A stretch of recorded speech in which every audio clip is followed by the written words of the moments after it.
it took was a little nudge to get them at throws. Well, at Wrestlemania, that little nudge will turn into a big push for Tyler Black and Prince Nevitt when I send them down to the bingo halls so they can too sweet all you little indie fans. Excuse me, the fuck did you just say? Whack.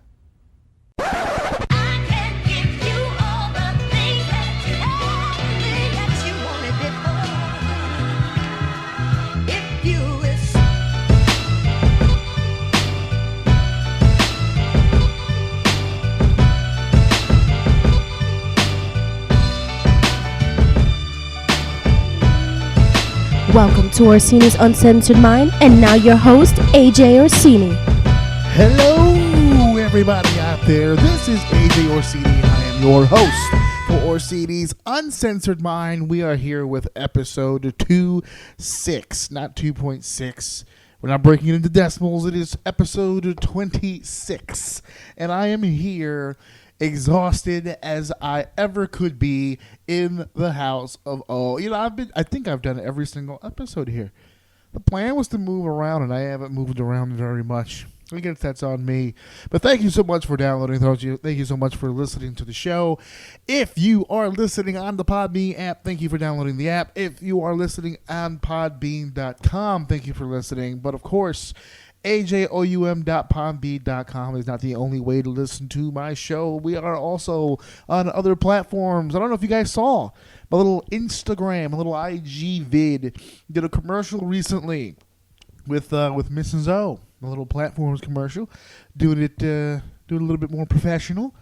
And we listed all the platforms for you on that episode, but I will gladly go through them again. Of course, if you're not listening to our show or my show on the Podbean app, of course, you can go to iTunes, you can go to Stitcher Radio, you can go to Google Play Music, or you can go to the TuneIn Radio app and listen to Orsini's Uncensored Mind. I'm channeling my wife there, Mrs. O, who has become quite a fixture on this show. She's coming out of her shell a little bit. The more we get her on here, the more she tends to open up a little bit. Last week, we did the interview segment. I'm going to get into why I got interviewed in a second. That was not the intention. That's what we ended up doing it. We spiced things up and changed it up. We had a different host last week. Mrs. O was the host, and I was the interviewee instead of the interviewer. I got asked the personal questions. Not as personal as I thought she was going to get. I guess we'll get her out of her shell a little more as we go along. But what had happened was I had another guest in mind. And this is why I say to everyone that I don't announce the interview guests until they are literally in my home. Then I announce my guests so that I know for a fact that the show is in the can, and I know I can edit, and I know it's going to get out because it will be done on my time. I don't announce until that happens. So what happened was I got a message that day. Some things went down, not between me and the other person, but, in their personal life. And they could not make it. It was actually two guests that were supposed to come in, shoot the shit, and chat with your main man, AJ Orsini, and it could not happen. As a last-minute replacement, I had another gentleman who was supposed to be here, one individual, and I got no-showed. I still haven't heard from this person. So the last-ditch effort was I became the interview guest. It was an idea that spurred because I had two interviews lined up for the week, and my wife kind of came up with this idea. Hey, what if I interviewed you? What if we changed it around and did that? So it actually worked out pretty good. She sounded great. She did great. I think the reason why she did so well, though, was that she was very, very well prepared. Well prepared. I mean, the notes, that's professional shit. She had grade A notes right in front of her. So I got to take a note from the missus and see if I can be a little bit more prepared for my shows. I like to be more off the cuff. I don't like reading off of some shit. She had literal dialogue down. I don't want to do that. But I do have bullet points, much like I have bullet points in front of me as we speak. And we've got some stuff to get down here. I'm going to be a little little wrestling heavy on this show. Gonna give you the heads up now, and the reason for that is because it's Wrestlemania season. All right, it's almost time for the Wrestlemania. It's coming up April 8th. I'm not gonna sit here and plug WWE shit, but it's happening April 8th. It's WrestleMania 34. They stopped with the numbers, but I've been counting for literally 34 years, so it's WrestleMania 34. It's the only way that I can keep up with it. If they did the NXT thing where they just attached the show to the venue or to the city, it might be easier, but they repeat so many times now, where we're going back to New Orleans, because you can't do like WrestleMania 30 was New Orleans. Now, granted, it was the last of the numbers. It was the last WrestleMania with numbers, 30, but it was in New Orleans. So 34 is also in New Orleans, and we can't, we just can't do, like they do for NXT Brooklyn. We're already way on Brooklyn, NXT TakeOver Brooklyn 74. So I don't think they want to do that. That defeats the purpose. You want to get away from the numbers. You want to get away from counting. So I still, in my head, keep count. It's WrestleMania 34. It's coming up. I'm recording this Tuesday the 27th, so it's the day before I'm putting it out. SmackDown's officially over, so we have some updated stuff as far as WrestleMania goes. Now, here's the deal. I don't want to get too in-depth on WrestleMania. I'm itching. I really am. This is the one WWE show that I really, really, really, really do want to talk about, because it's the one WWE show I really, really, really, really care about. So I want to get into it, but I'm going to resist the urge. I'm not going to do that because I will sit here and talk about it all day, and I've got plans. So let's talk about said plans. I've mentioned on the show a couple times that I've been interested in doing another roundtable, and I had made reference to possibly doing one for WrestleMania. And officially, I can confirm that I am. Once again, I will not confirm the guests until I know for a fact they are in my house. But the roundtable is booked. The date is set.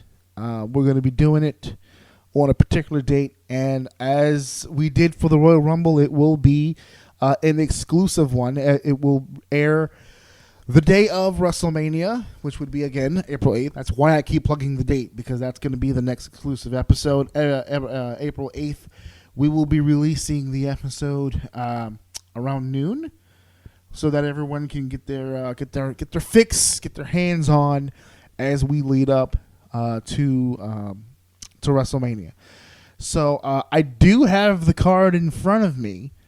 And because everything has been happening so fast and furious on Raw and SmackDown, I would like to at least run down what the card's going to be. I'm not going to get that balls deep into it, but to discuss the card, or at least name what the card is going to be, it shouldn't be that much, shouldn't be that crazy.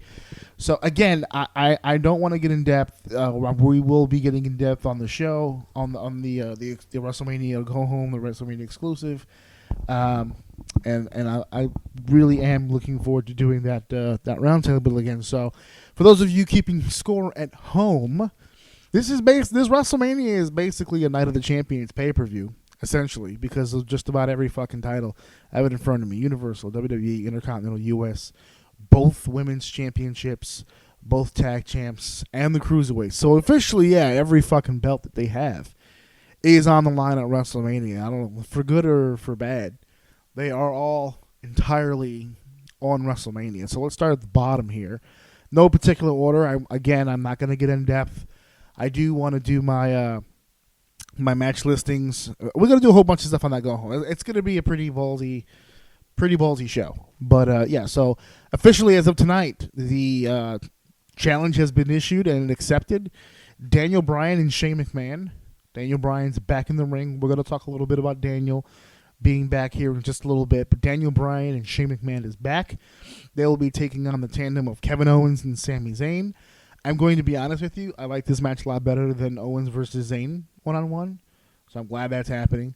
The two Battle Royals. Andre the Giant Memorial Battle Royal, which they should really, at this point, considering everything that has been going on the last few weeks, they really should rethink these Battle Royals. But as of right now, it's on.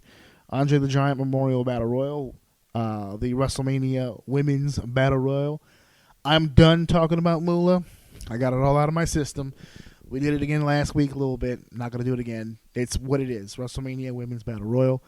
Kurt Angle and Ronda Rousey versus Triple H and Stephanie McMahon in a mixed tag team matchup. They've done some great promo work for this matchup.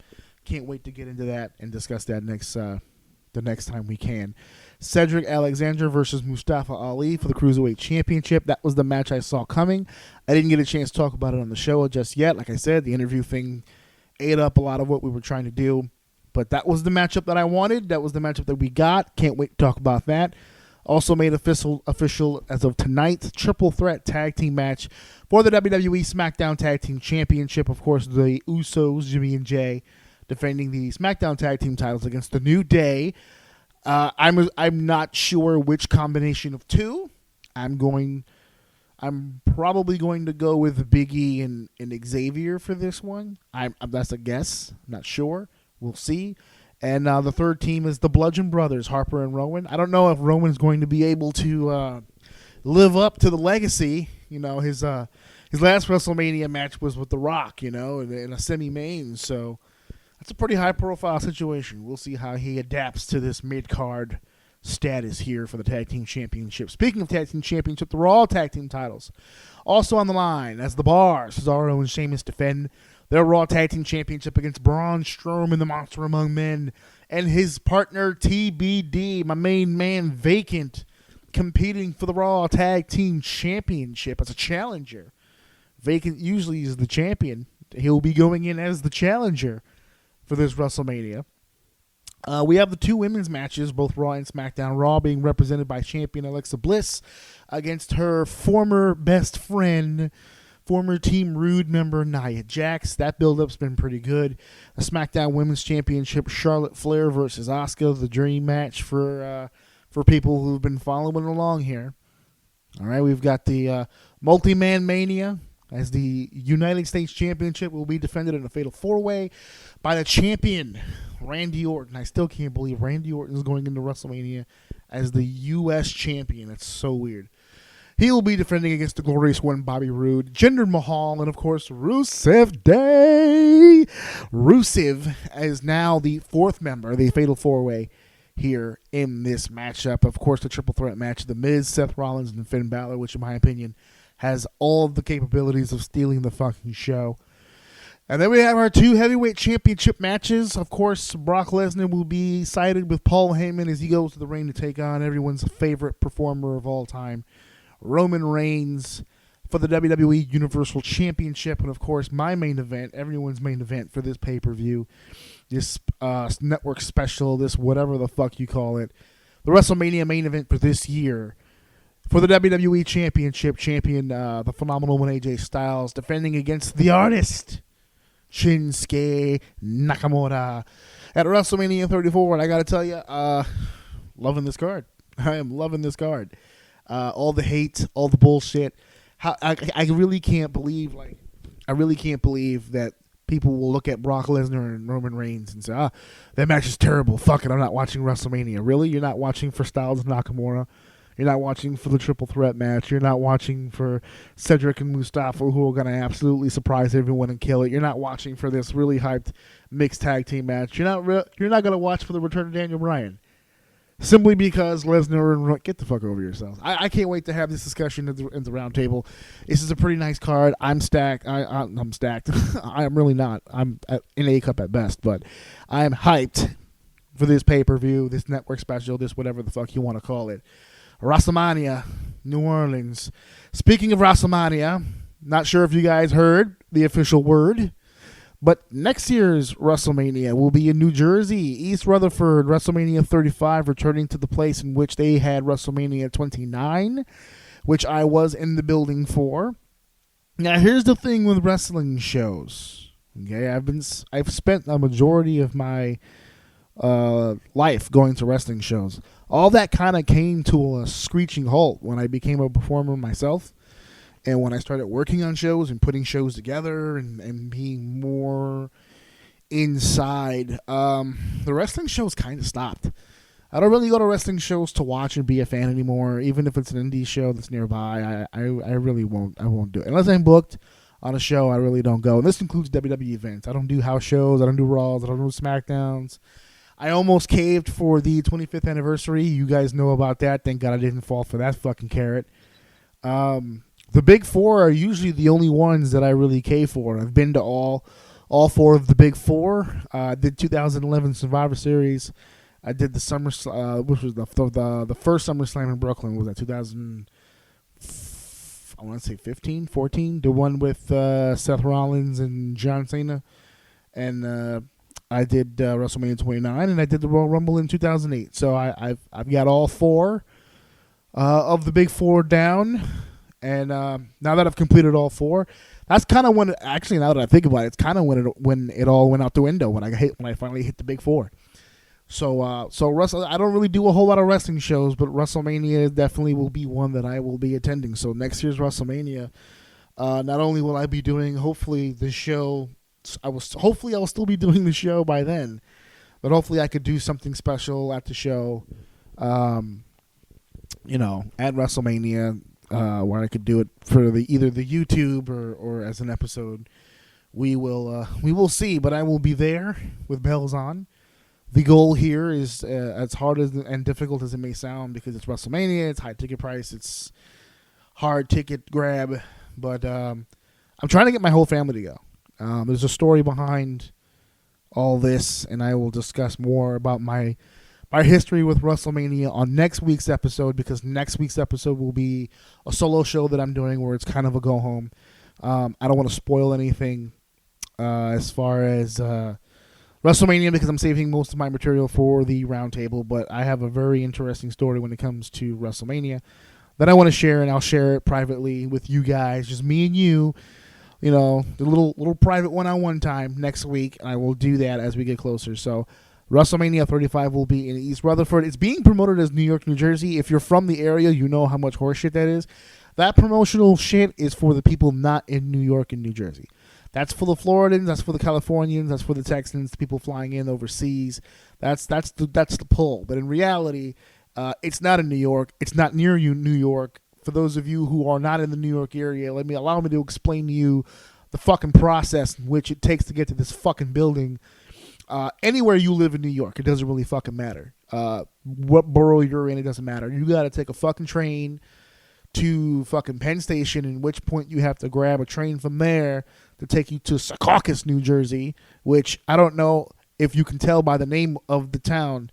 It's a piece of shit. Like, Secaucus is a very appropriate name for this town in New Jersey, because it is the shits. It smells like the shits. It looks like the shits. If you live in Secaucus and you're downloading the show, I apologize, but you live in a turd. This is what it is. When we went for WrestleMania 29, okay, there were actually people laughing about this. We took the train to Secaucus, because from Secaucus you have to take like this special train that goes like right to the fucking stadium. It's like the last stop. There's no drive through. You take a train that goes straight from Secaucus to the fucking building, and that switch over in Secaucus, we were in the train station, and it smelled of absolute ass. There was unadulterated butthole odor in that entire fucking place. I mean, from transfer point, because remember, you're taking the train from Penn Station to Secaucus. So from there, I think from Penn Station to Secaucus, even though it's like a few minutes ride, it's still like, I don't know, 6 or 7 stops, something like that. Somebody will be able to clarify it for me. I could look it up, but I don't care. But as soon as the door opens, like New York's has a scent to it as it is. I'm immune to it because I'm in this motherfucker every day. But it's not exactly the cleanest place to live, right? So you already come from a shit area, and then you take that shit air with you onto the train. And then you take the train to an area that has shittier air. So it's like really bad air, and then it combines with shittier air, and it just makes like shittier squared air. I don't know how to explain it other than the fact that mathematically Secaucus is a shitty place, is what I'm trying to say. Luckily, you don't have to be there for very fucking long, because especially for event days, the trains are kind of like, they're free flowing here. You're moving at a pretty good pace. Because it's a building that fits like almost 80,000 fucking people. The fucking trains are packed to the fucking gills, of course. So you take people who probably did not wash all the areas in which they needed to hit. You know, they were literally half-assing the bath. And you get on a train with them, and it becomes... It's a bad time, okay? Because you went from shit air to shittier air, right? Shit air squared. And then you combine it with another... This sentence in, like, parentheses, and it's next to the problem. So you have to figure out the square... Actually, I know. I think the way that it works is you figure out the parenthesis, and then you figure out the square, and then you have to multiply. And what you have is an algebraic expression of shit. That's what you have. Everything here is shitty, and I don't like the trip. Did you get the vibe yet that I don't like the fucking trip to go to this fucking building? The building's awesome, by the way. Building's great. I had a great time in that building. It was awesome. Food was great. Taking a piss was easy because the bathrooms are like the size of mansions. They're huge. There's like 30 or 40 urinals per bathroom, and then there's 40 bathrooms. So that's like there's math involved, more math here, and basically, in essence, there's a ton of places to take a piss and/or shit, whatever your defecating waste management needs are. This building facilitates, so it's really, really good. So I had a fun time. Weather-wise, people bitching, but weather-wise, we had a little bit of a drizzle. A little light mist, if you will, during the Ms. Wade Barrett Intercontinental Championship pre-show matchup. But pretty much from opening pyro to... Actually, no. Did we get... I don't even remember getting pyro. I don't think we got pyro. But opening segment to the main event, I mean, it was crystal clear. Weather was good. I got no complaints, which means that's why I'm going back. I'm going to roll that dice, baby. See what happens. And I'm going to go. And hopefully the family comes with me, and hopefully they can share in the stink.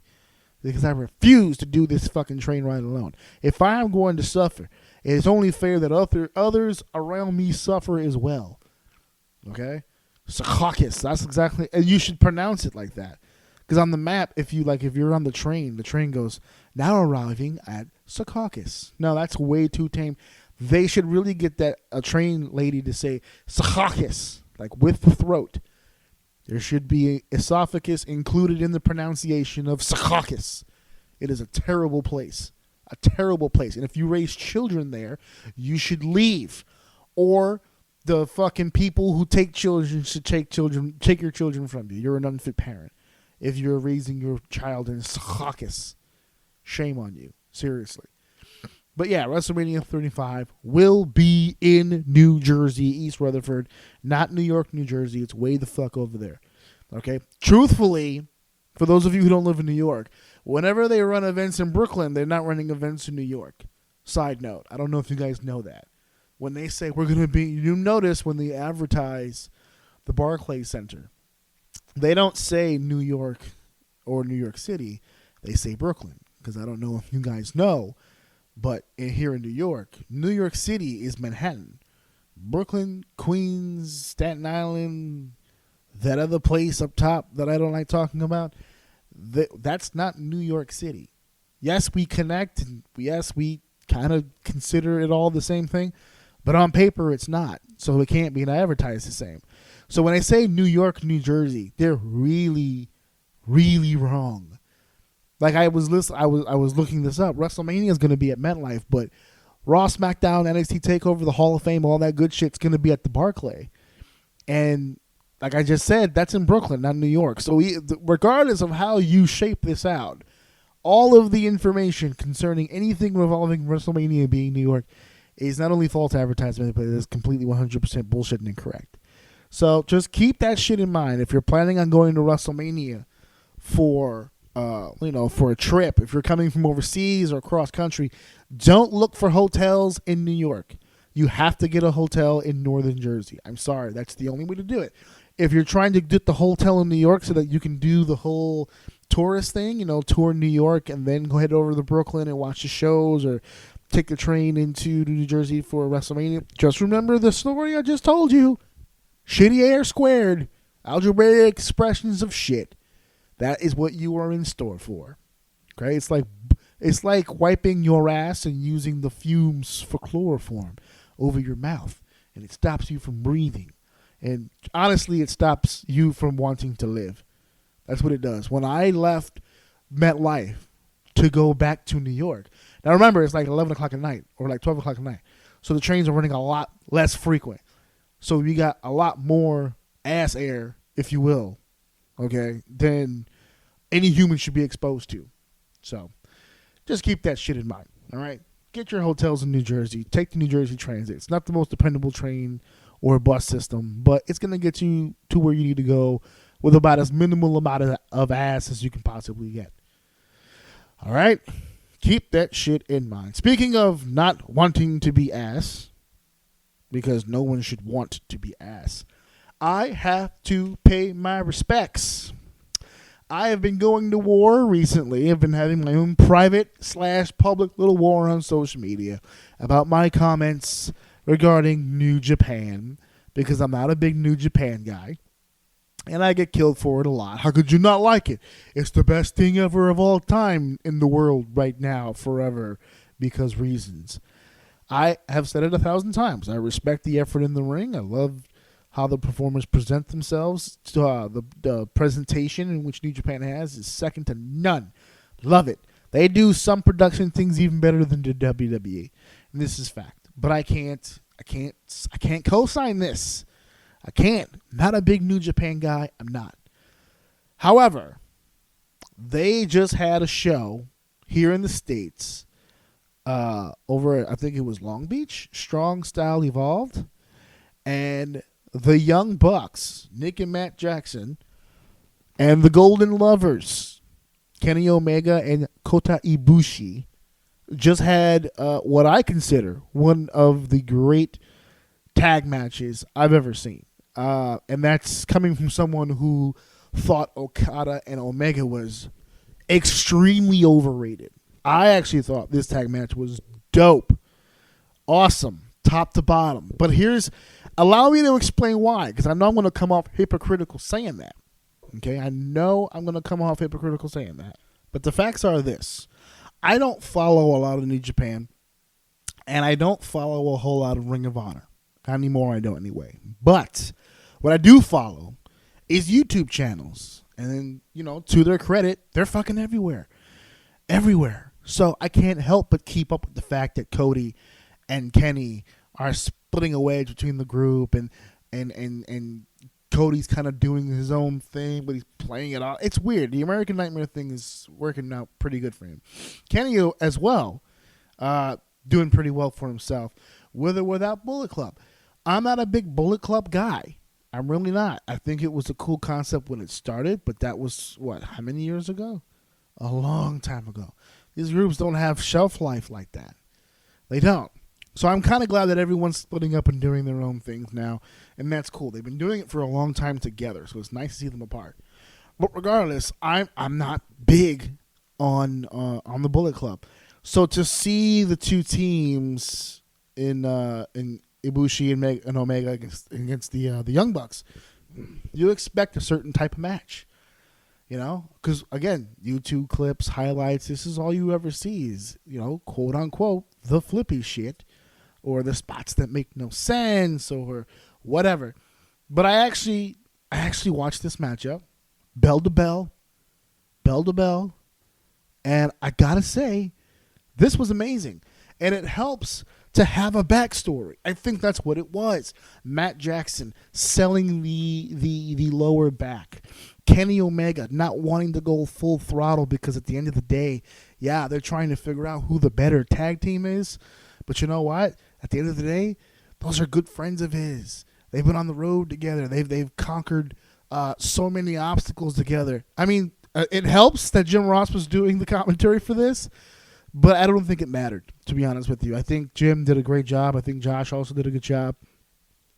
But I think the way that the wrestlers sold their story, and especially since the Japan audience is very quiet, you can hear a lot of the in-ring stuff, and the way that they're yelling at each other, communicating with each other, the way that they're emoting, the way that Kenny is even on the apron selling the fact that, like when they take cheap shots against Kota, and you just see the look on his face like, come on, man, what are you doing? And Nick said it, Kenny would take out Matt. Hey, man, what's your problem? You just got the vibe that it was real, that it was personal, that it was legit 4 guys just having problems with their emotions, trying to keep it competitive, all the way down to that sick-ass V-trigger at the end. I don't want to give spoilers to who won and who didn't, in case you haven't had a chance to see it yet. But listen, it's an amazing matchup. This is one of the rare few New Japan matches where if I had it on loop, I could watch the fucking match all day. Bell to bell, one of the best tag matches I've literally ever seen. And it kind of pissed me off when I saw it. It really did. It really, I saw the match and it really pissed me off. Because I was like, I knew that all 4, not just the Bucks, not just Kenny, not just Kota, I knew all 4 were capable of this amount of entertainment, this amount of athleticism, and to put on this caliber of a match. Not just with the spots. The spots helped the psychology. They told a story. And it was an interesting story. Not just I worked the body part. They chose to tell a very compelling story. They used their bodies to do it. That's pro wrestling. That's what I keep telling everybody. I don't care about the comedy shit. I don't even care about the flippy shit. Just make the flippy shit mean something. What's the point? What's the goal? What are we angling at? At the end of the day, this matchup, the Golden Lovers and the Young Bucks, it was a matchup between 2 teams who really do have some sort of respect for each other. But at the end of the day, it's competitive, and each team is having a hard-ass time putting the other one down. That's pro wrestling. I don't need the other shit. I don't need 77 super kicks. I don't need an 8-person drop kick double down. I don't need all that crap. This is what I need. That's what I want my main event tag team matches to look like. That was a work of art. That was beautiful, and that's why it pissed me off, because I was like, dude, I can get this shit all the time? You know how to do this? Because you're making money doing the other shit, which is fine, because at the end of the day, you're making money, but that's not the type of shit that I'm into. That's not the type of shit that I want to watch. This tag match, that was something I want to watch. And I'm begging for somebody to send me a video, a YouTube clip, something. Not even a clip. I want a full match. Okay? A full match of Will Ospreay wrestling like that. Because I haven't seen it yet. And I'm not going to sit here and say that he can't do it. What I'm saying is I haven't seen it yet. So if anybody would like to point me in the direction of the Will Ospreay match where he only took, I'll say, 3 or 4 big bumps and told a story for the rest of it, then I'm down to watch it. But I don't think anybody can find that footage. He's an attraction. I keep telling everybody, he's an attraction. Nothing wrong with attractions. But don't put him in the category of best wrestler. Don't do that, because he's not. Okay? This tag match was great. It was great, and I would recommend it. I would recommend it. I would tell you to go looking for it online, but as a professional, you know I can't do that. So you know what to do. njpwworld.com, or if that's not the full URL. And I know it's New Japan Pro Wrestling. They have an on-demand streaming service, much like the WWE. Go check that out. Strong Style Evolved, man. Good show. Good show. I saw some other clips from the show. Damn good show overall. I wish I would have gotten a chance to see the whole thing bell to bell. That's definitely a show I feel like I could have put on and enjoyed it. I'm starting to notice that some of my favorite New Japan shows that I am getting hip to are not the Wrestle Kingdoms. The Wrestle Kingdoms to me are disgusting. I can't sit here all day and do this. So, like, if I can get a match here or a match there, I don't know. Maybe I can finally turn around. But, I mean, if I get more matches like this tag match, yeah, I could definitely turn around. But I don't see that, you know. More no-selling, more beating people up senselessly for whatever reason, yada, yada, yada. But, yeah, great tag match. Speaking of great, okay, this was great. I mean, we got to talk about great right now, okay? And, of course, I didn't get the chance to talk about this last week. We were doing the interview, so forgive me for being a week or so behind on this. But the ultimate deletion, we have to talk about the ultimate deletion. We have to talk about this. Ultimate deletion has to be discussed. Okay, listen. I much like Okay, much like the rest of the world, in my opinion. When Final Deletion took place in the WWE, not WWE, in TNA, okay, I hated it. I want you to hear again. I hated it. Okay, the one with Jeff Hardy, the very, very, very, very, very first one. And I think, to be fair, the only reason why I hated it is because up until that point, I hadn't been keeping track of what Matt was doing. I didn't know much about the broken character when I saw it. So the match itself didn't really make a whole lot of sense to me. It just looked like crazy, stupid shit. But then I saw the turn, how he became broken, and his journey and build to that match with Jeff Hardy. And it made more sense somehow. If you look at the storyline, you look at the gimmick, it doesn't really make a whole lot of sense at any point in time. But as you follow it from the beginning, it started to make more and more and more and more and more sense. It's the one criticism I have of the broken character in WWE, because they kind of just jumped to it.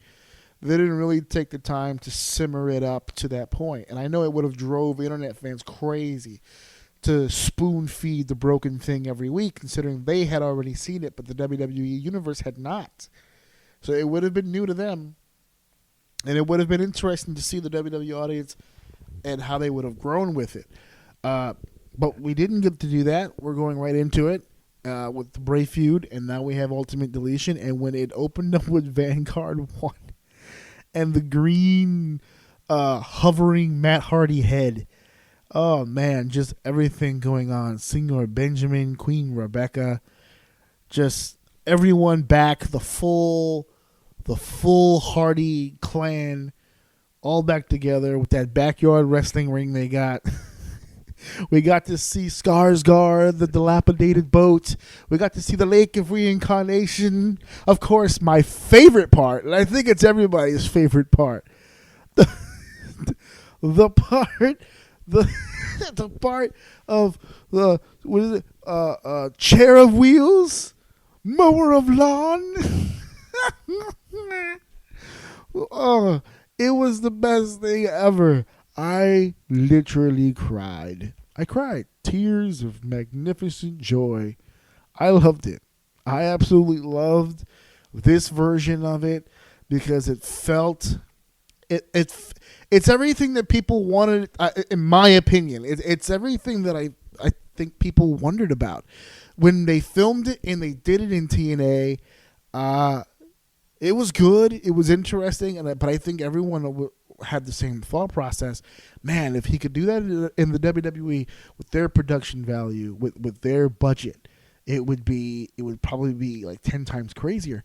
And it was. I thought. Now, this to me is just kind of like scratching the surface. I think this is like a bare, raw version of what this could be.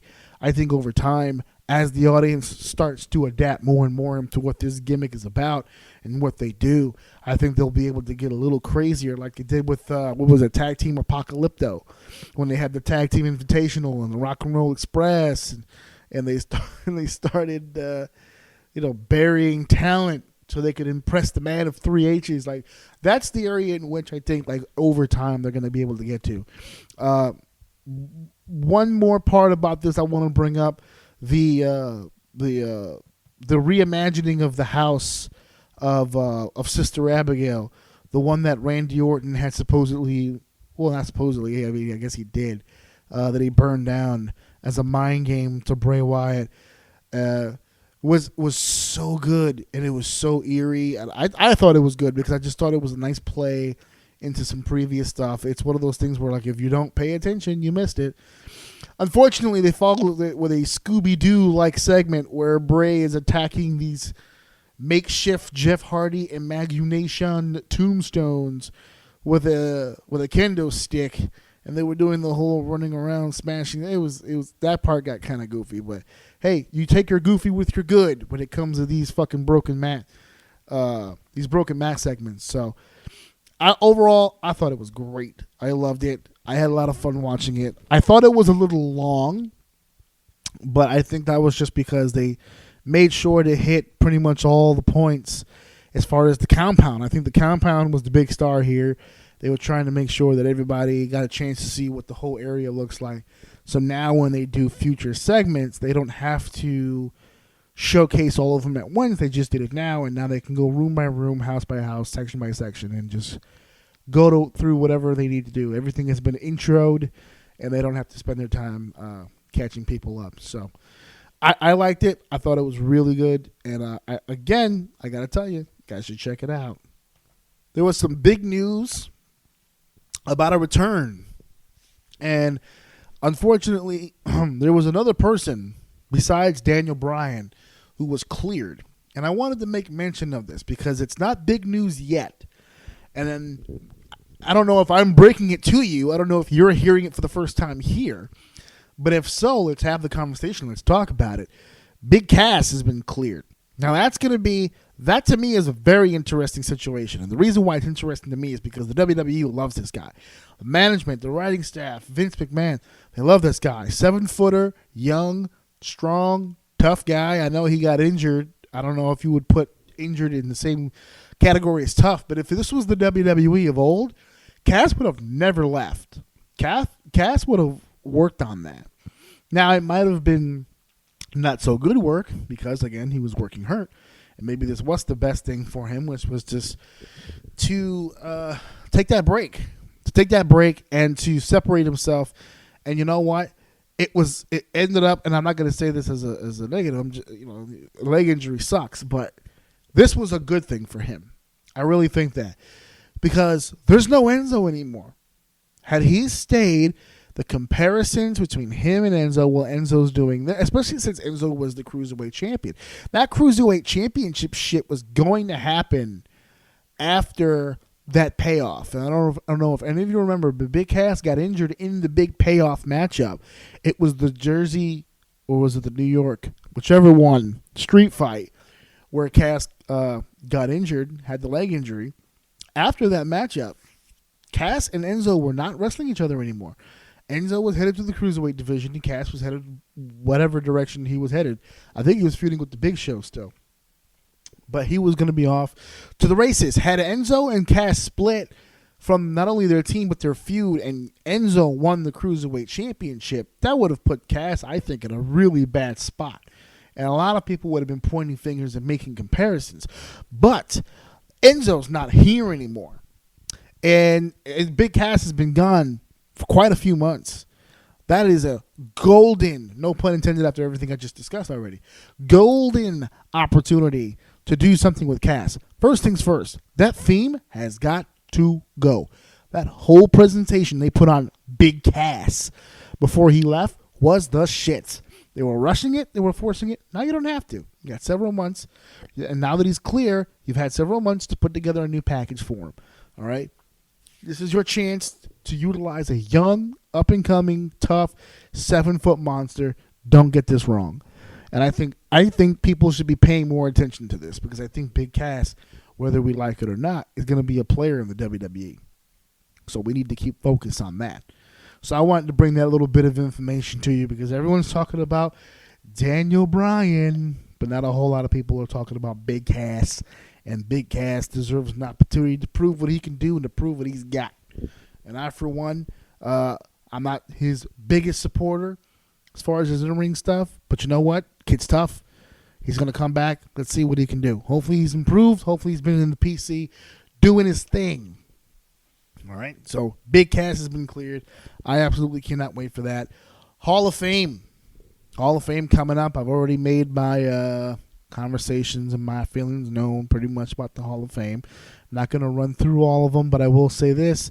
Mark Henry, the big Texan, going into the Hall of Fame. And the one thing that I refuse to do and will never do is sit here and have the conversation as to whether or not he deserves to be in the Hall of Fame or not.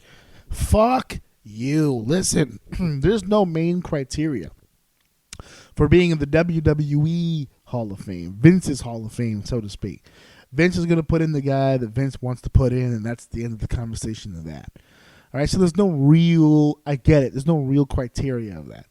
Having said that, if you're a fan and you have your criteria or you have your expectations and he doesn't meet it, that's fine. That's cool. You can say that. Hey, listen, he's not a Hall of Famer in my book, or whatever you want to say. It doesn't matter. But to shit on the guy is so weird and it's so disgusting. It really is, because, I mean, from what I understand, Mark Henry is extremely respected. Extremely respected. And I hear the criticisms all the time. If it's not Sexual Chocolate or the Hall of Fame, what has he really done? He's done a lot. A lot. Not just in front of the camera, but behind the camera. And the way that he's worked with talent and the way that he's tried to set up the future for the rest of us. The guy has worked his ass off for a long, long, long time, rocking those WWE letters, rocking those WWE colors. Mark Henry's been the man for a long time. He deserves to be in the Hall of Fame. And to be honest with you, the class was looking a little weak until Mark Henry walked in the door. All right? This class needed the world's strongest man. Okay? So I'm extremely, extremely happy to hear that Mark Henry is going in. I'm super duper happy about that. Couldn't happen to a nicer guy, to be honest with you. Okay? So there's a lot of names going into this Hall of Fame. And I got to be honest with you, not excited about a lot of them, but you know what? I'm gonna be dressed to the nines. I'm gonna pay my respects, because regardless of how I feel about the situation, these ladies and gentlemen helped pave the way for me, and for many others like me. So I have literally no complaints about the class. I respect everybody who is going to be inducted. And I wish everybody well on this night. Please enjoy yourselves. Fans, please stay in your lane. Okay? As far as the WrestleMania Hall of Fame weekend and the Hall of Fame show, there is something that came up online. Of course, because everything happens on fucking line. And I was called out. And what I was called out for was, I pitched this big fit about Moolah, and they said, how could you possibly be upset about Moolah and the WWE Women's Battle Royal, but not be upset about the Ultimate Warrior and the Warrior Award? And to that, I say, long before the Moolah conversation and long before I had a podcast, I was not on board with a Warrior Award, or at least not in the current state of said award, because originally the Warrior Award was supposed to be given to individuals of behind the scenes who made the business easier, who did their job behind the scenes and made everybody look like pros. The executives, the camera work people, the people in the truck.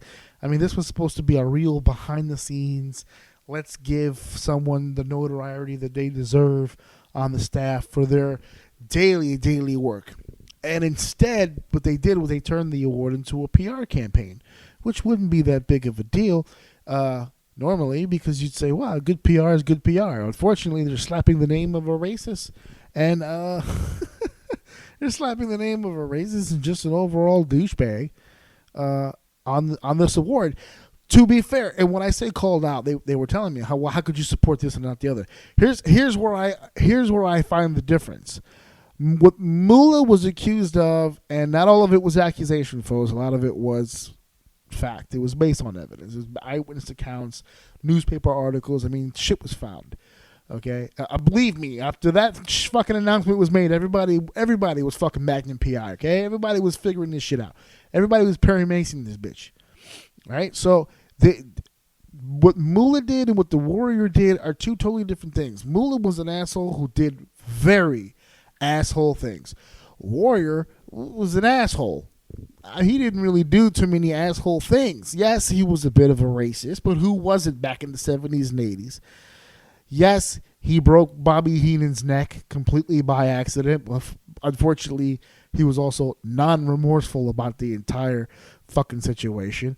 I mean, there's a laundry list of who's who in this business who clearly look at the Warrior and basically call him a piece of shit.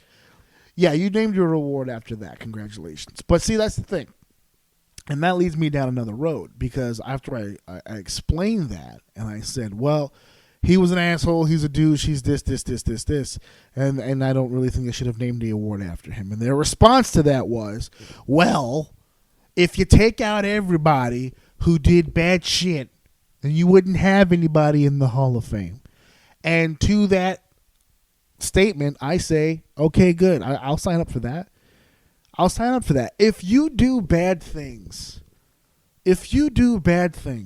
right, you're a bad person, and you don't do the right thing literally ever, and you fuck everybody around you over and all this different stuff, you should not get the benefit of the doubt just because everybody else around you did it.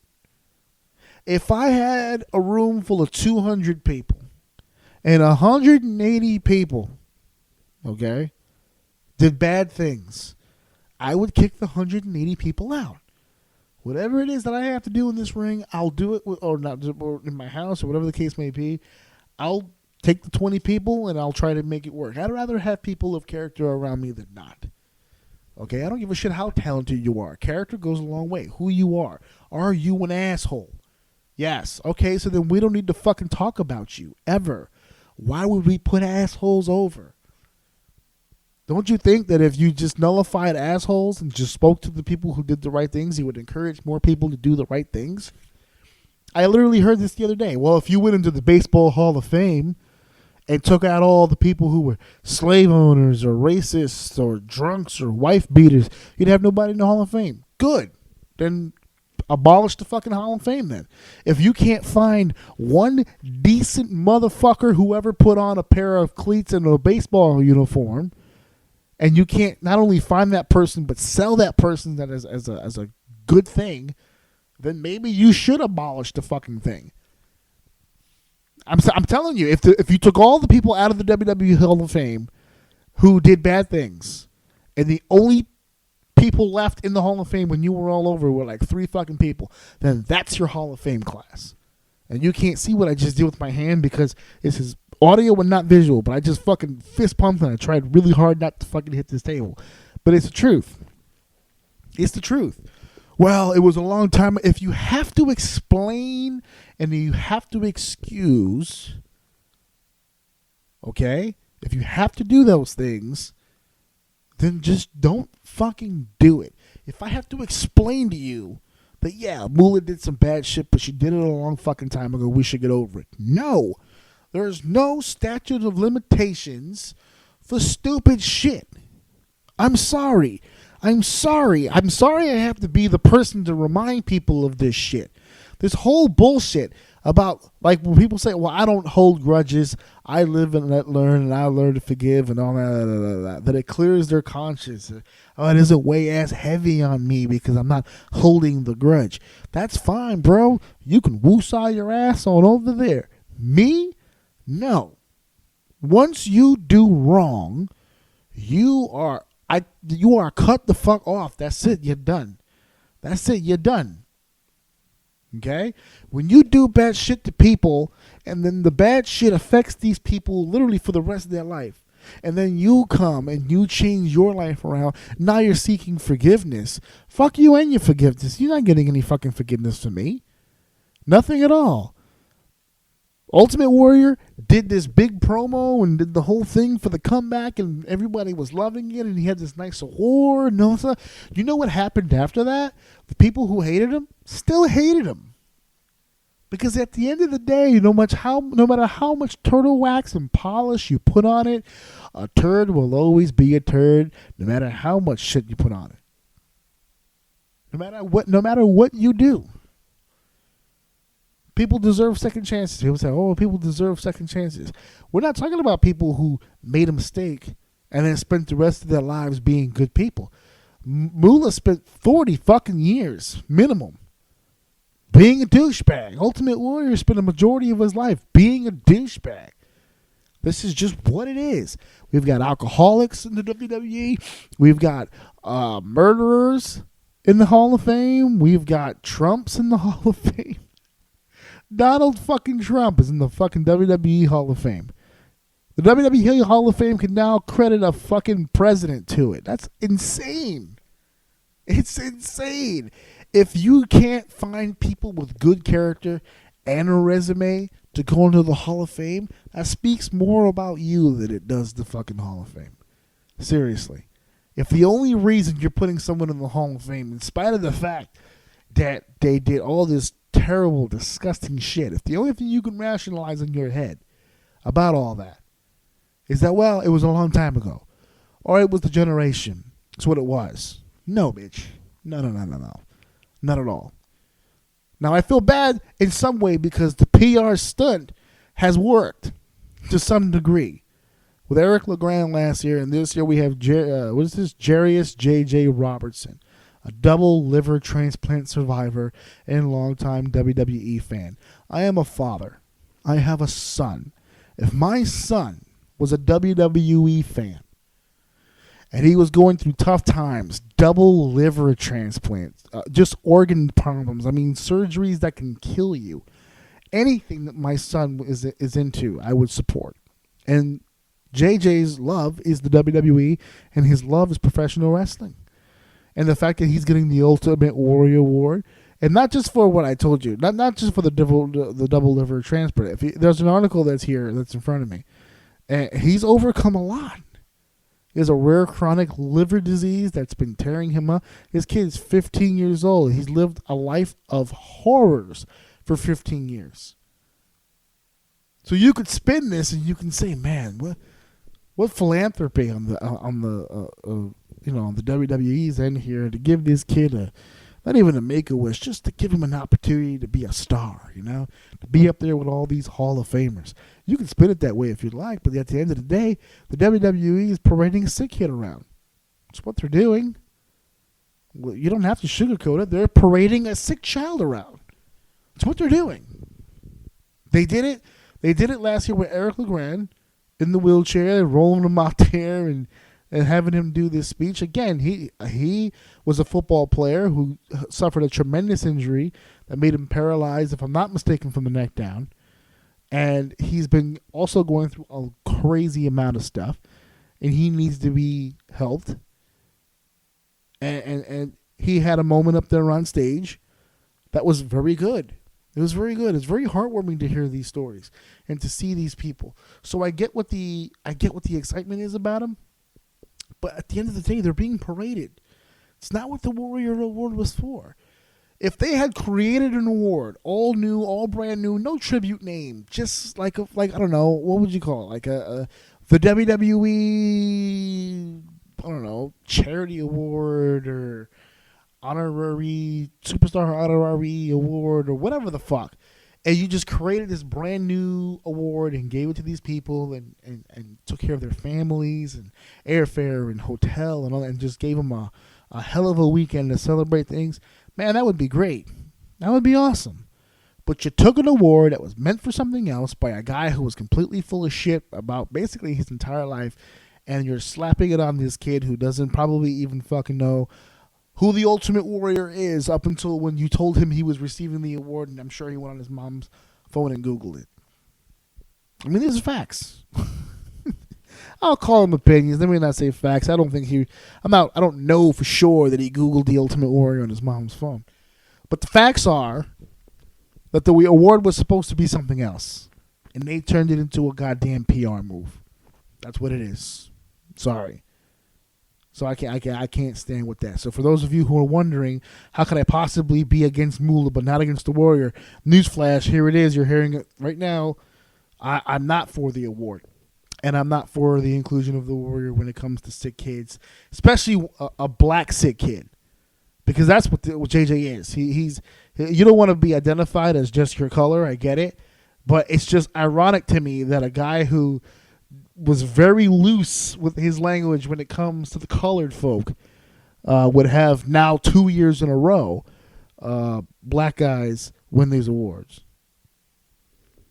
So I'm not a big fan of the Ultimate Warrior being used on this. But again, being in the business, You support the Hall of Fame. You support the people who came before you. I don't have to like it.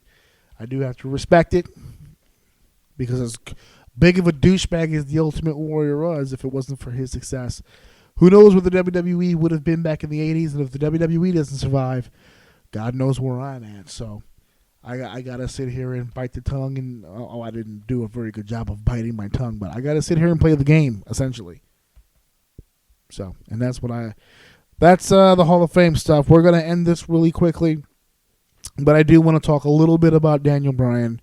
I don't want to spend too much time on it, to be honest with you. That's why I saved it for the end. But the reason why I want to mention it even at all is because I have mentioned this 1,000 times. I spoke about this on the podcast 1,000 times about Daniel Bryan and the injury and the brain.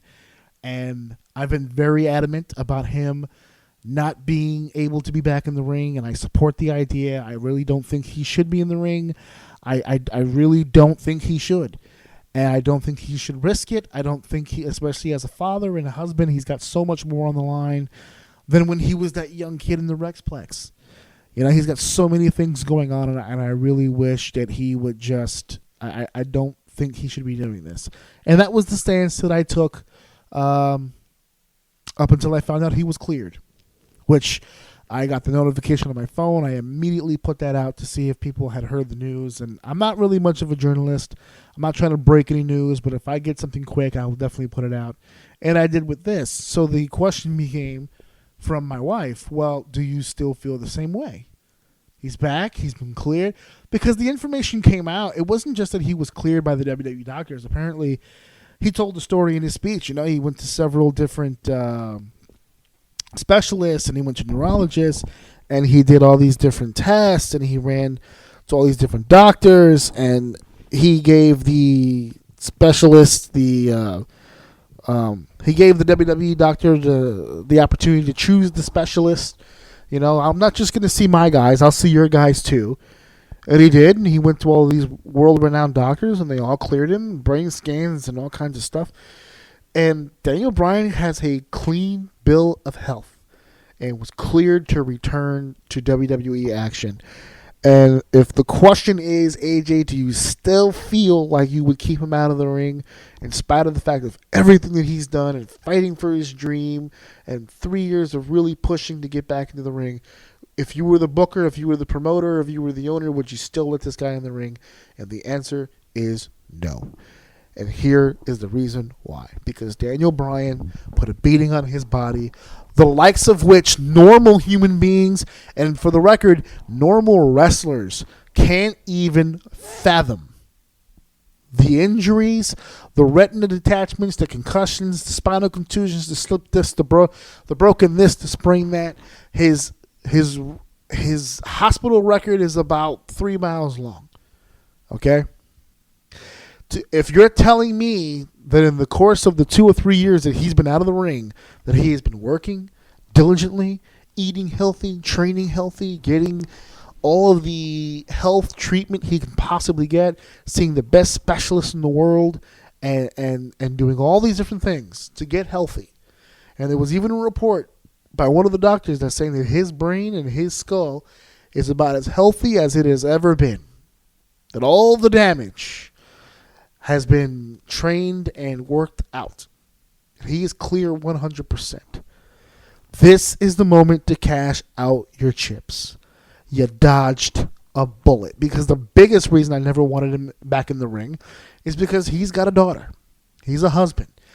Their family is going to need him to be mobile and moving around and not a broken down piece of shit that they have to carry up and prop up, because Daddy can't walk anymore because he had to continue wrestling just a little while longer. I know you have a clean bill of health. I saw that. I still don't think you should get in the ring.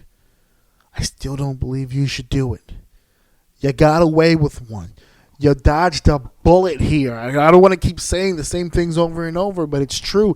I don't think people are starting to understand. You dodged a bullet. Brother, you gambled hard, and you almost crapped out. You were down to your last dollar, and then you recouped, and you damn near got all your money back. You got a clean bill of health. That's it. put your hand on the chips, send them over to the fucking table person, and that's it. You're done. Cash out. That's it. That's all you need to do, man. And you're going to be great. But he's a competitor, and he can't do that. He needs to get in the ring. He doesn't want to retire that way. I get it. He needs to get in the ring. He wants to get in the ring, and he's going to get into the ring at WrestleMania. Luckily, in a tag match, nice, easy way to get back in. Hot Tag City. Zayn and Owens are going to bump around and make him look like a fucking genius and like he never lost a fucking step. And it's going to be a great match. I am steering into the skid, and I will support him because I know this is something that he really wants to do. Regardless of how anybody feels about it, at the end of the day, it's his life. It is his life. There's not much I can do about that, or anybody can really do about that.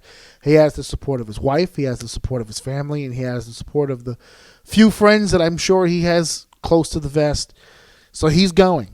It may not be full time. There's no word on that. Right now, all we have is the WrestleMania match. If he's smart, no, it's not every night. Definitely not. Pay-per-views, maybe a few house shows here and there, depending on where and when, but they'd be short. I mean, you got to manage this guy. They have an opportunity. I'm going to spin this positive. The WWE just got a main event ball player dropped into their lap out of fucking nowhere. They have an opportunity now to do some crazy shit. A lot of dream matches on the card here. A lot's happened over the course of the 3 years he's been out. A lot of dream matches on the table. A lot of money to be made here. All right, his promo just tonight. One of the greatest babyface promos I've heard in a long time. This guy is money. He was money when he left, and he seems to be just as big a draw now as he was then. So they need to play their cards right. He needs the right opponents. He needs the right stories. Play this shit up. If you're going to use him, if you're going to go in that direction, he's going to take a fucking pounding anyway. He might as well get fucking paid for it. Okay? And just do what you need to do, and then when it's time, get the fuck out. But the problem is I don't think he'll ever know what time. I don't think he'll ever know when too much is enough. Like Rocky said, he's got that stuff in the basement. He's got that stuff in the basement. So, I wish him well. I have a feeling that match at WrestleMania is going to be dope because I think Owens and Zayn are going to go out of their way to make that match as dope as humanly fucking possible. So, I wish him well. I hope everything works out. I can't wait to see him in the ring. But I will be cringing, and I will be waiting with bated breath. Every bump he takes, every moves he makes, I will be missing him. Wait, no, I'm not going to miss him anymore. He's back. He is back, so there's nothing really to miss. So that is episode 26. Not bad. Not bad at all, sir. At my house. Listen to my daddy so. Or see me the SMI.